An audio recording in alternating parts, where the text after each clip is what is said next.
ಯಾಕಂತೇಳಿ ನನ್ನ ಇನ್ನು ನೆಕ್ಸ್ಟ್ ಬರುವಂಥ ಸಿನಿಮಾದಲ್ಲಿ ರವೀಣ ಇರಲ್ಲ, ಬೇರೆ ಯಾವುದೋ ಒಂದು ಹೆಸರು ಇರುತ್ತೆ. ಆವಾಗ ನಿಮಗೆ ಅದು ರವೀಣ ಅಂತ ಅನಿಸ್ಬಾರ್ದು. ಯಾಕಂತ ಹೇಳಿದ್ರೆ ನನ್ನ ಶನಿಲ್ ಗೌತಮ್ ಅನ್ನೋ ಒಬ್ಬ ವ್ಯಕ್ತಿ ಅಲ್ಲಿ ಆ್ಯಕ್ಟ್ ಮಾಡಿರ್ತಾನೆ. ಸೊ ಇದು ಹೆಸರು ನಿಮ್ಗೆ ನೆನಪಲ್ಲಿರಲಿ ಅಂತ ಹೇಳ್ತಾ ಇದ್ದೀನಿ.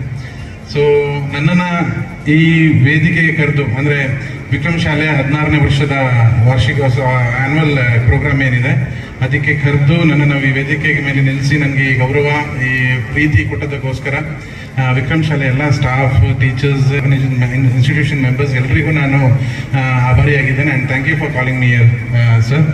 ಆ್ಯಂಡ್ ನನ್ನ ಅಂದರೆ ನಾವು ಬಂದದ್ದು ಇಂಥ ಒಂದು ಸ್ಟೇಜಿಂದನೇ. ಅಂದರೆ ಹೇಳಿದ್ರೆ ಸ್ಕೂಲ್ನವ್ರು ಮಾಡ್ತಿದ್ದ ಆ್ಯನ್ಯುವಲ್ ಪ್ರೋಗ್ರಾಮ್ ಆಗಿರ್ಬೋದು, ಎಲ್ಲೋ ಅಥವಾ ಕಲ್ಚರಲ್ ಪ್ರೋಗ್ರಾಮ್ ಆಗಿರ್ಬೋದು, ಅದರಲ್ಲಿ ಪಾರ್ಟಿಸಿಪೇಟ್ ಮಾಡಿನೇ ನಾವು ನಮ್ಮ ಒಳಗಿರೋ ಒಂದು ಕಲಾವಿದನ ಬೆಳೆಸಿದ್ದು. ಆ್ಯಕ್ಚುಲಿ ಅಂದರೆ ಸಣ್ಣವನಿರ್ಬೇಕಾದ್ರೆ ನನಗೆ ಕೃಷ್ಣನ್ ವೇಷ ಹಾಕಿ, ರಾಧೆ ವೇಷ ಹಾಕಿ ಸ್ಟೇಜ್ ಹತ್ತಿಸ್ತಿದ್ರಂತೆ.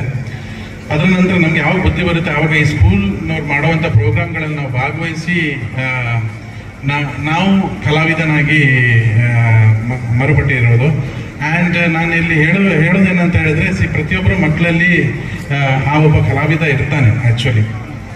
ಸೊ ಅವನಿಗೊಂದು ಪ್ರಾಪರ್ ಶೇಪ್ ಕೊಡೋಂಥ ಒಂದು ವೇದಿಕೆ ಬೇಕಷ್ಟೇ. ಆ ವೇದಿಕೆ ಸಿಕ್ಕಿದಾಗ ಆ ಮಕ್ಕಳು ಕೂಡ ಅದನ್ನು ಪ್ರಾಪರಾಗಿ ಯೂಸ್ ಮಾಡ್ಕೋಬೇಕು. ಯಾವಾಗ ಅದು ನಮ್ಮ ಪ್ಯಾಷನ್ ಅಂತ ಅವರಿಗೆ ಅನಿಸುತ್ತಾ ಆವಾಗ ಅದು ಡೆಫಿನೆಟ್ಲಿ ಅದೇ ತೋರಿಸುತ್ತೆ. ಯಾಕಂದರೆ ವಿದ್ಯಾಭ್ಯಾಸ ಹೇಗೆ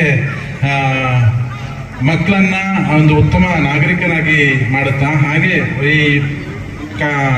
ಕಲ್ಚರಲ್ ಪ್ರೋಗ್ರಾಮ್ಸ್ ಇದು ಕೂಡ ಒಬ್ಬ ಉತ್ತಮ ಕಲಾವಿದನನ್ನು ಅವನ ಒಳಗಡೆ ಜೀವಂತವಾಗಿ ಇರಿಸುತ್ತೆ ಹಾಗೂ ಅವನನ್ನು ಬೆಳೆಸುತ್ತೆ ಕೂಡ. ಸೊ ಇದರಲ್ಲಿ ಇಂಟ್ರೆಸ್ಟ್ ಇದ್ದವರು ದಯವಿಟ್ಟು ನೀವು ಎಜುಕೇಷನ್ ಇದ್ರ ಜೊತೆಗೆ ಬೇಕು, ಅದ್ರ ಜೊತೆಗೆ ಇದನ್ನು ತುಂಬ ಸೀರಿಯಸ್ ಆಗಿ ಫಾಲೋ ಮಾಡಿ. ಯಾಕಂತ ಹೇಳಿದ್ರೆ ಒಬ್ಬ ಸಕ್ಸಸ್ಫುಲ್ ಪರ್ಸನ್ಗೆ ಮೂರು ಸ್ಟೇಜಸ್ ಇದೆ ಈ ಎಜುಕೇಷನ್ ಪ್ರಾಸೆಸ್ ಅಲ್ಲಿ. ಒಂದು ಎಜುಕೇಷನ್, ಒಂದು ಸ್ಪೋರ್ಟ್ಸ್, ಒಂದು ಕಲ್ಚರ್.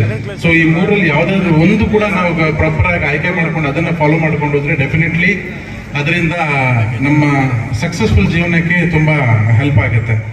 ಸೊ ಇದು ಇಂಪಾರ್ಟೆಂಟ್ ಅಲ್ಲ, ನಮ್ಮ ಮಕ್ಕಳು ಫಾಲೋ ಮಾಡೋದಾಗಿರ್ಬೋದು ಅಥವಾ ನಾವು ಫಾಲೋ ಮಾಡೋದು ಇಂಪಾರ್ಟೆಂಟ್ ಅಲ್ಲ.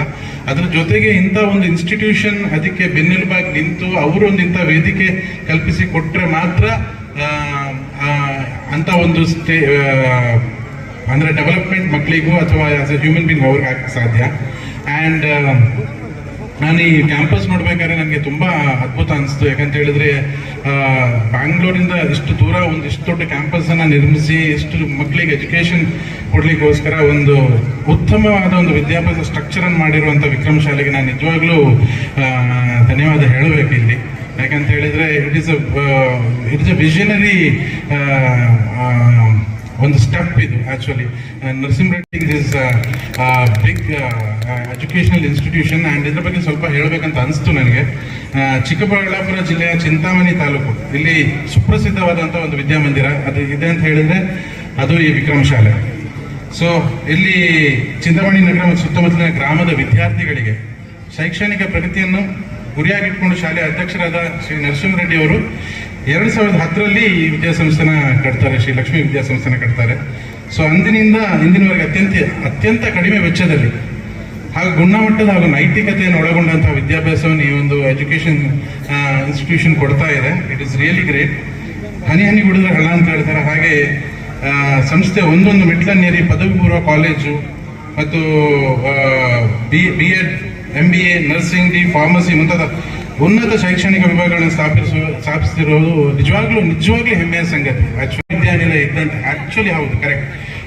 ಎಲ್ಲರೂ ಇಲ್ಲಿ ಸೇರಿರೋ ಇಷ್ಟು ರಾತ್ರಿ ಈ ಚಳಿಗೆ ಇಲ್ಲಿ ಸೇರಿರೋ ಜನರನ್ನು ನೋಡಿದ್ರೆ ಗೊತ್ತಾಗುತ್ತೆ ಇವರಿಗೆ ವಿದ್ಯಾಸಂಸ್ಥೆ ಮೇಲೆ ಇರೋ ಒಲವು ಏನಂತ ಹೇಳಿ. ಮಕ್ಕಳನ್ನ ನೋಡ್ಲಿಕ್ಕೆ ಬಂದಿರ್ಬೋದು, ಅವ್ರ ಪರ್ಫಾರ್ಮೆನ್ಸ್ ನೋಡೋಕೆ ಬಂದಿರ್ಬೋದು. ಬಟ್ ಇಂಥ ಒಂದು ವೇದಿಕೆಯಲ್ಲಿ, ಇಂಥ ಒಂದು ಔಟ್ಡೋರ್ ಇವೆಂಟಲ್ಲಿ ಇಷ್ಟು ರಾತ್ರಿ ಆದರೂ ಬಂದು ನೀವು ಸೇರಿದ್ದೀರಿ ಅಂತ ಹೇಳಿದ್ರೆ that is because of this institutions progress ಅಷ್ಟೇ. ಸೊ ಇದನ್ನು ಹೇಳ್ತಾ ನಾನು ನಮ್ಮ ಭಾಷಣ ಮುಗಿಸ್ತೀನಿ. B4